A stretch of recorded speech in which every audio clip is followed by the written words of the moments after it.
todo el mundo conocemos a Mercedes, o supongo que las personas que están aquí en la sala, pero en todo caso, para aquellos que no la conozcan online, Mercedes Molina Ibáñez es catedrática emérita de Geografía Humana de la Universidad Complutense de Madrid, y es una persona de dilatada experiencia en cuestiones de geografía humana, de planificación y también de desarrollo local, temas de despoblación, y también ha ocupado diferentes cargos de responsabilidad en la universidad. Así que maestra de muchos, ¿no?, de mucha gente que sigue trabajando en el ámbito de la toma de decisiones. Así que agradecerte, Mercedes, que hayas podido aceptar la invitación para poder acompañarnos hoy, aunque sea de forma virtual. Muchas gracias. Muchas gracias a vosotros y especialmente a ti, a Yaumingo Gómez Orea, por esta invitación, y desde luego mi deseo es no defraudar la confianza que habéis puesto en mí. Y una gratitud también porque me está permitiendo este seminario de contactar, de escuchar, de compartir las opiniones con personas de gran prestigio, dedicadas en su trabajo a todos estos temas, y eso creo que es una verdadera fortuna. Añado en este sentido a la gratitud pues mi profunda tristeza y la solidaridad por el difícil momento que estamos viviendo, pues asociado a una gran catástrofe cuyas repercusiones sociales, económicas, ambientales e incluso políticas son ingentes, pero debe servir como reflexión colectiva para determinar que el conocimiento, y la Universidad de Valencia creo que es un ejemplo donde el conocimiento es trascendental, tiene que estar unido necesariamente a la gestión, y además a una gestión asociada a una política multinivel, pero también a la sociedad, a efectos de que permita transformar los problemas actuales, pero sobre todo crear un nuevo futuro. Y ojalá nuestras experiencias y debates del seminario de hoy ayuden a cambiar las cosas, y por supuesto, si hacéis algo trascendental en ese sentido, pues podéis contar conmigo para cualquier informe o lo que queráis, desinteresadamente y en cualquier momento. El tema que se me ha propuesto sobre la sostenibilidad social, sostenibilidad y gobernanza insertado en la ordenación del territorio es un tema pues de gran complejidad, como todos los que habéis tratado anteriormente, y precisa una contextualización. Creo que no se entendería tratado de una forma aislada, y como bien se ha visto en intervenciones anteriores, desde luego lo que es importante son las integraciones de los procesos, que de alguna manera son los que ya determinan estrategias mucho más completas. En este sentido, querría decir que he puesto que estamos viendo en los aspectos que estamos tratando que sería muy interesante en un debate futuro entre todos y con las personas que hemos intervenido, pues tener una sesión de trabajo, lo que sea necesario, para quedar y consensuar ciertos conceptos, para que tengamos una visión lo más integrada posible de las palabras y de sus definiciones asociadas a realidades, y sobre todo cómo deben medirse. Se podría llamar la Declaración de Valencia, incluso aprovechando esta desagradable y terrible circunstancia que se están viviendo. Yo en este sentido considero que es muy importante significar en primer lugar la trascendencia de analizar los diferentes procesos en una dimensión territorial adecuada y con indicadores y variables apropiados, porque de no hacerse se pueden invisibilizar problemas muy serios por ejemplo.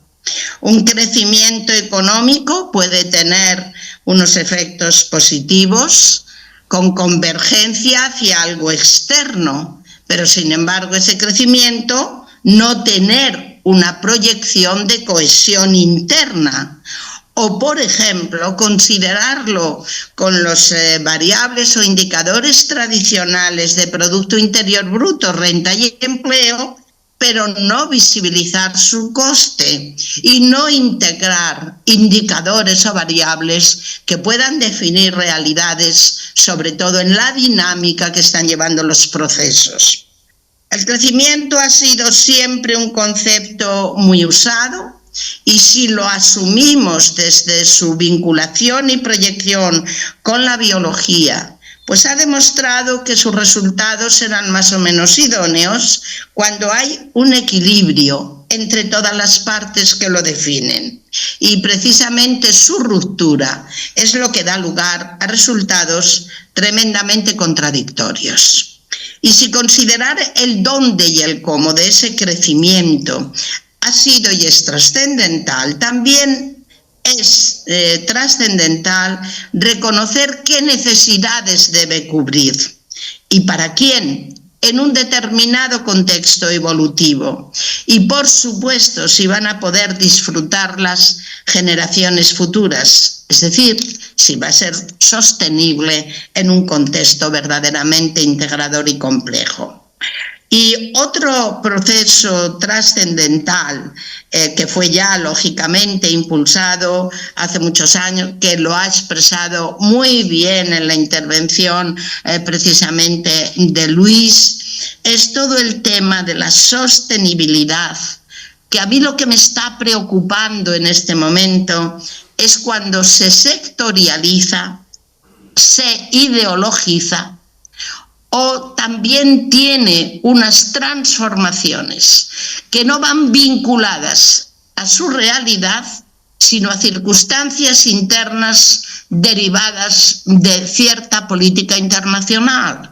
¿Qué va a pasar ahora con la sostenibilidad ante la llegada de Trump?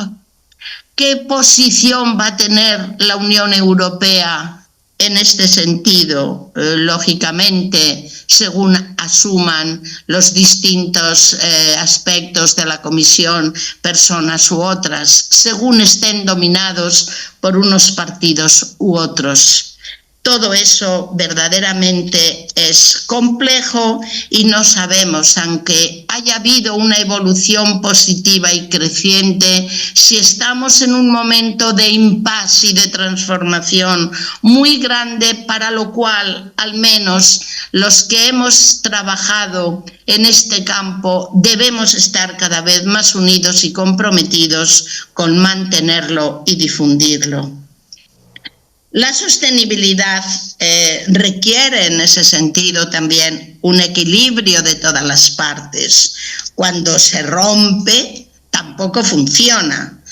Es poliédrica y debe integrar la naturaleza a escala planetaria en estrecha relación con un contexto dinámico de evolución, de transformación, de desarrollo socioeconómico, como queramos llamarla, pero también considerar sus efectos específicos en extremos que llegan a lo local. Estamos viendo precisamente que desde la revolución industrial el equilibrio entre sociedad y naturaleza se ha roto, pero que a medida que hemos ido evolucionando y en una dinámica positiva, las desigualdades y los efectos territoriales son cada vez mayores. Conviene recordar un hecho. En todos los índices de competitividad territorial que al menos yo he manejado, y personas que trabajan conmigo, como Felipe Hernando, la profesora Pérez Campaña, entre otros, no hemos visto nunca que en ese índice de competitividad territorial se integren los recursos naturales y se integre la naturaleza, capital humano de muy diferentes formas, acciones institucionales. Es decir, la naturaleza se ha ignorado y eso es muy presente en la toma de decisiones. Y luego también Tenemos que ser conscientes que cada vez más hay territorios, y utilizo la expresión de Krugman, ganadores a costa de territorios perdedores. La sostenibilidad con mayúsculas debe partir también de una sostenibilidad humana. Y permítanme que a lo mejor haga yo esa afirmación cuando precisamente he orientado muy buena parte de mi intervención a los desequilibrios socioeconómicos territoriales con el paradigma máximo de la despoblación. Una sostenibilidad humana que permita, por su evolución, satisfacer sus necesidades dentro de una equidad social en estrecha relación con una sostenibilidad ambiental. Si la superpoblación o la sobreexplotación de recursos y un modo de producción de crecimiento intensivo sin control han determinado impactos muy negativos locales y planetarios, el abandono por un declive demográfico constante y no frenado también. Las interrelaciones en este reconocimiento poliédrico de la sostenibilidad, y en este caso de la sostenibilidad humana, son grandes. Y aunque en este debate estamos viendo que por una parte se puede hablar de sostenibilidad ambiental y ordenación del territorio, todos de una manera u otra estamos viendo que facetas individuales tienen una interrelación y una integración para determinar resultados y procesos. Solo así entendido seremos capaces, desde nuestra ciencia y desde nuestro conocimiento, de desideologizar el concepto de sostenibilidad y justificar su existencia para abordar de verdad un verdadero cambio de paradigma productivo. Asociado, como queráis, Luis ha señalado muchos nombres de transición socioecológica, desarrollo, dinamismo, como queráis. Voy a utilizarlo de transición socioecológica compleja, pero unida y asociada a un nuevo modelo de territorio, para que la sociedad ambiental no se convierta de nuevo en una forma de extractivismo en los territorios tradicionalmente desfavorecidos, en los que el descontento, y no lo podemos olvidar, está teniendo efectos en las urnas con implicaciones ideológicas graves a la hora de diseñar una determinada política. Por ello yo voy a considerar la sostenibilidad social en relación con la proyección del crecimiento, territorial del crecimiento económico en España, porque sus consecuencias en desequilibrios e inequidades sociales ha configurado unos territorios despoblados y desfavorecidos en los que yo voy a basar mi intervención y que hay que conocer precisamente sus causas. El crecimiento económico español, desde el momento en que se impulsa la industrialización sin rupturas, se asoció a logros cortoplacistas sobre el valor del Producto Interior Bruto, la renta y el empleo, sin evaluar costes sociales, ambientales ni territoriales, y generalmente medido a nivel de Estado de comunidades autónomas. Se vinculó con un modelo territorial de concentración de la inversión, empleo, producción y población, protagonizado por la gran ciudad en expansión, considerada la más eficiente, por lo que cada vez acumulaba mayor inversión, tanto privada como pública. Crecimiento intensivo, metropolización y una dimensión territorial muy polarizada de políticas públicas han tenido efectos sobre la convergencia en España, con buena parte, o incluso buena parte de nuestras comunidades autónomas, con valores medios, sobre todo en renta, de territorios de la Unión Europea, pero no ha habido una cohesión interna. La brecha socioeconómica generada con lo rural y ciudades intermedias, sobre todo con esas grandes ciudades, determinada ya en la etapa desarrollista de la dictadura, cada vez iba en aumento. Y eso ha determinado una emigración forzada, rural, urbana, metropolitana, desde los años 60 que no se ha frenado. Un problema que ya fue considerado en el primer Congreso Nacional de Ordenación del Territorio de 1978, que está reconocido en nuestra Constitución a través del Fondo de Compensación Interterritorial. ¿Y por qué no lo hemos hecho? ¿Por qué hemos mantenido lo mismo? Pues porque para lograr equilibrio de crecimiento, para lograr sostenibilidad, hay que tener en cuenta también qué política económica la hacemos, en qué contexto estatal, pero sobre todo con qué relación internacional. España partía de una industrialización de los años 60 obsoleta, cuando la crisis de los 70 estaba presente. Cuando abordamos en el final de la dictadura y el inicio de la democracia, se dio prioridad a la transformación política, y muy bien dada en ese momento, por lo que la reconversión y transformación se hizo ya cuando entramos en los años 80 en la Unión Europea, a efectos de poder construir una nueva economía y unos nuevos territorios, pero partiendo de un gran retraso tecnológico, y que toda esa transformación iba a tener efectos muy problemáticos que había que resolver a corto plazo. Por ejemplo, el paro. Es cuando se produce esa desigualdad entre los nuevos procesos y la mano de obra existente. Por lo tanto, se fue creando también una transformación económica que lograra a corto plazo un éxito en el crecimiento de empleo, un éxito en el PIB, pero sin evaluar los costes a los que determinaba. Y si a todo eso unimos que generamos una economía vulnerable, pero que estaba y que iba a ser muy afectada por las crisis económicas posteriores, seguimos con la idea que había que crecer para ir corrigiendo problemas del momento. Por ello, a lo largo de más de 60 años, nuestro crecimiento económico ha sido intensivo, de corto plazo, en unos territorios muy específicos, dejando al margen ciudades intermedias y mundo rural.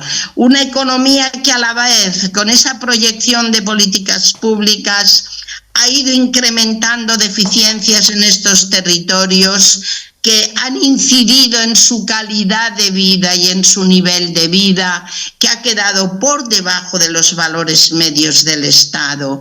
Carencias en infraestructuras, carencias graves en servicios, que de alguna manera han hecho de estos territorios una repercusión tremenda en el conjunto del Estado. No olvidemos que el 48,3% del territorio español tiene menos de 12,5 habitantes por kilómetro cuadrado. El tercer país de la Unión Europea, si excluimos Suecia y Finlandia, países con territorios poco poblados, que no despoblados, por encima del paralelo 60.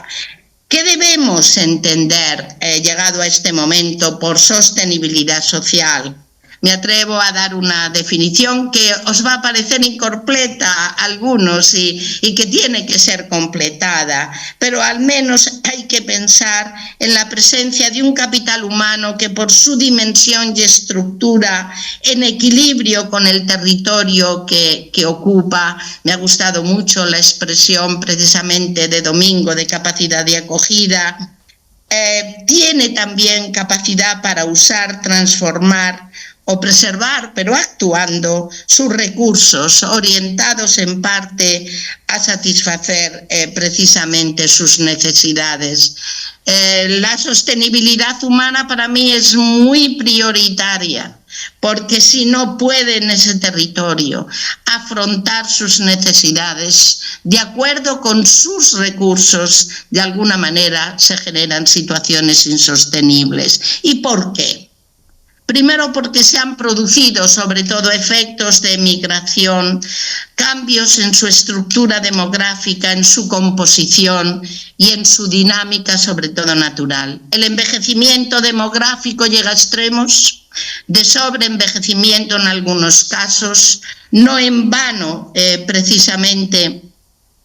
Si consideramos los municipios de menos de 1.000 habitantes, el 12% de su población tiene más de 80 años. Si añadimos la reducción progresiva de generaciones soportes entre 30 y 49 años, el desequilibrio entre hombres y mujeres imposibilitan un reemplazo generacional. Su crecimiento natural es negativo y constituye el gran estrangulamiento, no solo para continuar con actividades tradicionales. En España se están produciendo a veces sociedades que están trabajando el mundo rural que legalmente tendrían que estar jubiladas.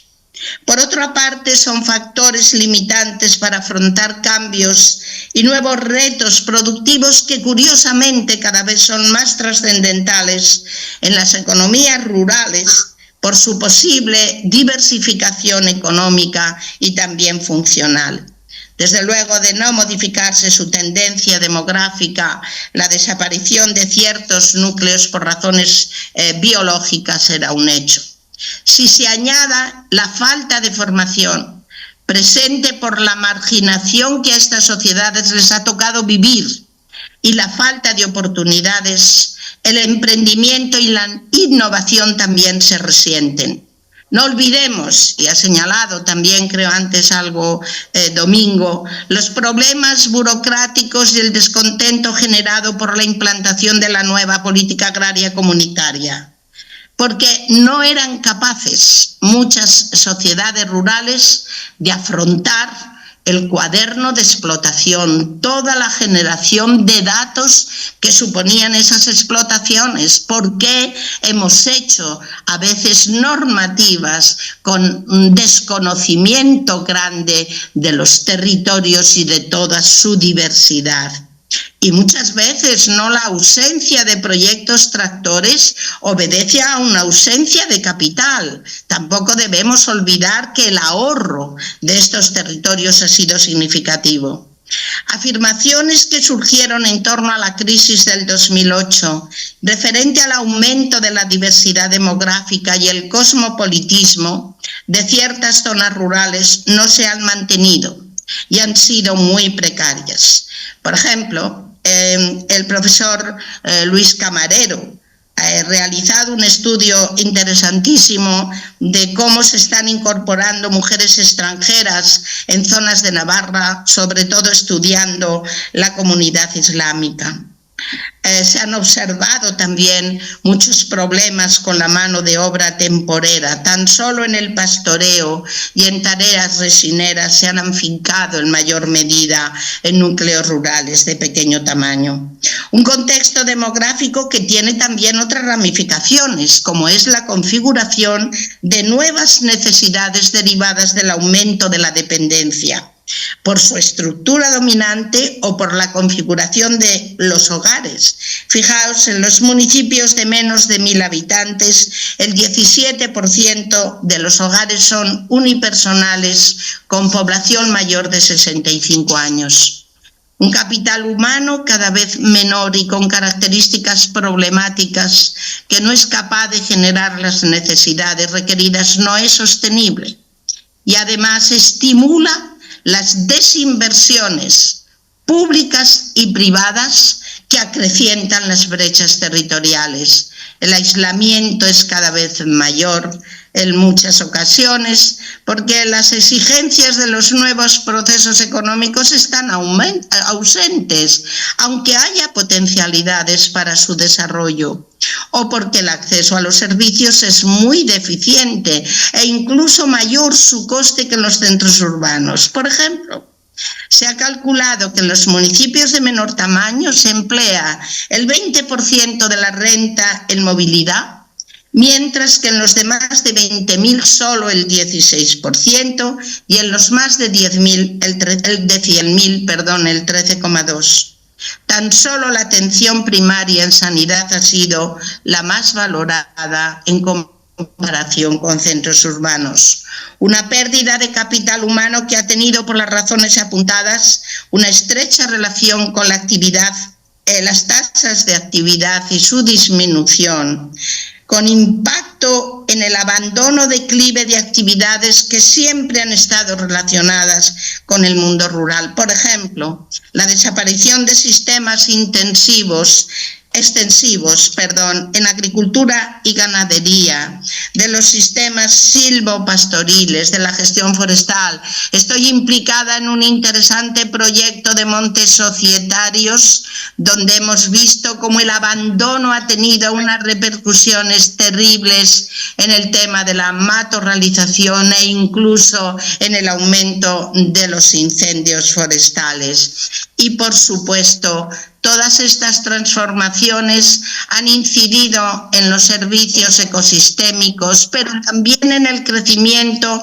de sistemas intensivos. Se ha hecho alusión en estas intervenciones al peligro del uso de fertilizantes, de energía, de agua, de piensos, que en esos sistemas intensivos están presentes.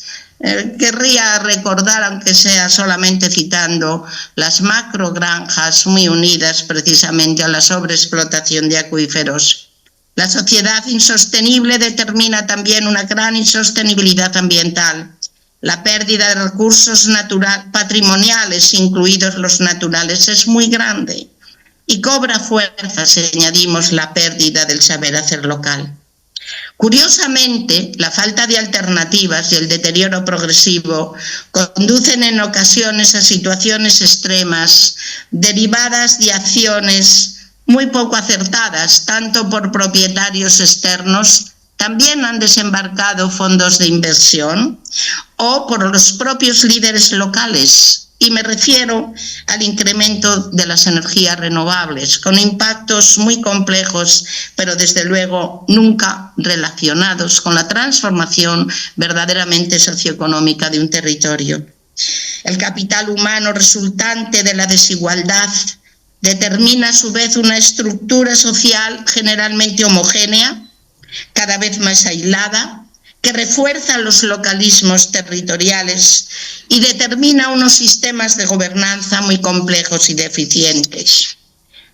En este sentido, los efectos precisamente de la trascendencia de incorporar a las relaciones que deben existir a nivel territorial muy variado, lo que se ha venido denominando las relaciones lógicamente multinivel, pues están teniendo unas relaciones muy complejas en este contexto, sobre todo de la despoblación.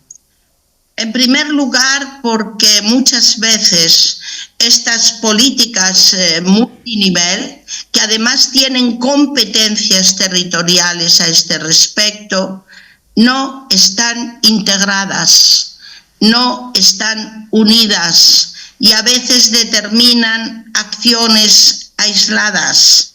En este sentido, a veces la Unión Europea está determinando unas estrategias de cohesión que incluso dentro de la Unión Europea no se admite esa cohesión. Estamos expectantes a lo que suceda mañana, a qué impacto va a tener en la Comisión y en las nuevas políticas de la Unión Europea de cohesión el informe Draghi, la necesidad de hacer una Europa más fuerte tecnológicamente y competitiva, pero también en el caso de la defensa. Al mismo tiempo, esas relaciones y definiciones de cohesión en la Unión Europea no siempre están realizadas de la misma manera en los Estados. No olvidemos que los Estados son subsidiarios, o mejor dicho, la Unión Europea, es subsidiaria de la política de los Estados miembros. E incluso dentro de los Estados no hay cohesión con otras unidades territoriales como son las comunidades autónomas. A veces no hay integración entre ministerios, no hay integración entre comunidades autónomas o no hay integración colaboración entre ministerios y comunidades autónomas. Por otra parte, se ha comprobado que muchas veces hay más aplicación teórica que aplicación real en su desarrollo. También, por otra parte, en este sentido, tenemos que considerar que siempre estamos hablando de la necesidad de diseñar políticas de abajo hacia arriba. Y en ese contexto, precisamente, lo local debería tener una fuerza verdaderamente grande. Bueno, pues en esas políticas multinivel, generalmente lo local ha estado pues verdaderamente muy marginado. Pero al mismo tiempo, esas necesidades de diseñar cuestiones de abajo arriba, dadas las características de lo local, sobre todo en territorios despoblados y desfavorecidos, su capital humano insostenible carece de posibilidades para afrontar, para determinar nuevos retos e incluso existiendo fondos para ello. Deberíamos conocer qué porcentaje de los proyectos que se han vinculado a diputaciones o a entidades locales están desarrollados por Traxa. Quizá porque no han podido ser ejecutados por las administraciones locales y provinciales. Eso sería interesante de analizar. Encontramos, por lo tanto, estrangulamientos de gobernanza multinivel y esencialmente su conexión con los niveles locales que determinan también una escasa incorporación e integración de la ciudadanía, de la participación de la sociedad local para elaborar esos proyectos o sacar y poner en valor sus recursos. Yo tengo una experiencia importante que fue la génesis de un modelo, lo sabe Domingo, de gestión sostenible de los recursos micológicos durante 8 años, sobre todo en Soria, el denominado modelo MIAS, donde se puso por primera vez la recolección pagada y controlada, y os puedo contar todas las anécdotas posibles de las reuniones con la sociedad local, para que comprendieran la situación, para que vivieran sus problemas, porque aunque cueste, como un proyecto de renovación y de transformación salga al margen de la sociedad local, realmente no se haría de una manera efectiva, asumido y verdaderamente participativo. Por lo tanto, estamos viendo que ese capital humano insostenible de alguna manera conecta con unos graves problemas que se traducen a esas dimensiones sociales, económicas, políticas, institucionales, territoriales, naturales, de lo que puede ser la sostenibilidad. La gobernanza en su contexto de integración multinivel y en el contexto de la participación social queda muy resentida ante una sociedad insostenible derivada de un contexto económico y territorial en el que ha habido ganadores a costa de perdedores. Resulta a su vez, para paliar sobre todo en principio sus problemas, por supuesto determinar estrategias integradas y no acciones sueltas, pero también determinar territorios funcionales, lo que siempre los geógrafos hemos denominado comarcas, que permitan trabajar con esas estrategias integradoras y jerarquizadas, asociadas al cambio de modo de producción, de crecimiento intensivo, hacia esa transición socioecológica diversificada, pero también a un modelo territorial policéntrico. Solo así la verdadera y compleja sostenibilidad tendrá esa proyección poliédrica y sus efectos tendrán una realidad mucho más eficiente.